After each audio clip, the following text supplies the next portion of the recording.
Typhoon was one of the first Gerstlauer Eurofighters ever built, and it's still one of the major thrill coasters at Bobbejaanland. This coaster opened with the world's steepest drop, and you still won't find a steeper drop in the Benelux. But does this ride still hold up? Find out in this review of Typhoon. Looping Star operated from 1979 through 2003 at Bobbejaanland. After the 2003 season, the park decided to retire their classic Schwarzkopf coaster and replace it with a newer, more marketable attraction. So for the 2004 season, the park opened Typhoon. This was the second Gerstlauer Eurofighter after Wildesfina at Bobbejaanland, and it featured an equally steep 97-degree first drop. Typhoon would feature a more compact layout, yet it would be a more complete ride with 50% more track and a total of 4 inversions. For the 2019 season, Typhoon was incorporated into the Land of Legends area as a representation of wind.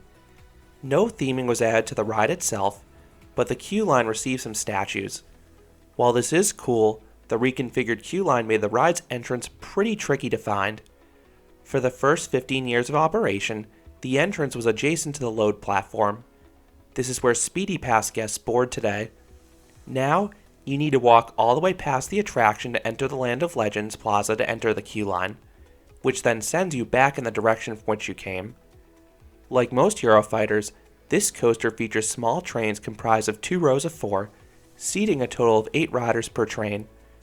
There will usually be a few trains on the track at once, and trains are dispatched at a steady rate, but this line can move quite slowly if the park is busy due to its limited throughput.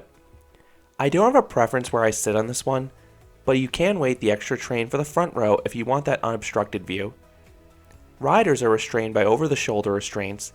This can cause headbanging on Eurofighters, even the newer ones, so I figured this ride's age combined with those restraints would result in some discomfort. But much to my amazement, this one was decently smooth. There was a bit of a rattle at points, but it never translated into any noticeable headbanging. I still would prefer the freedom of a lap bar though, especially considering how much hang time this coaster offers. Once dispatched, you turn the corner and ascend an 84-foot or 26-meter tall vertical lift. It's slower than Gerstlauer's newer vertical lifts, but it allows the anticipation to build more. And you get a cool view of the park to your left. At the top, you're sent over the beyond vertical drop, getting a great burst of ejector airtime. Next is a very forceful vertical loop. This element is fairly circular, so I expected the train to slow down at the apex for some hang time. But nope, the train speeds through the whole inversion. This results in some great positive Gs, particularly entering and exiting the element. This ride reportedly hits 5 Gs, and I suspect this is where those forces occur because I started to gray out each ride here. You then rise into a turnaround. The apex is a super sharp crest, so you'll get some weak airtime at the top.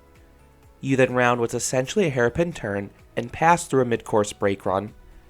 You don't really slow down because you're already traveling mighty slow. You then turn into a double heartline roll high above the ground. You absolutely crawl through these inversions, so you get some awesome hang time here. This leads into another mid-course that again doesn't take away any speed because you don't have much of it.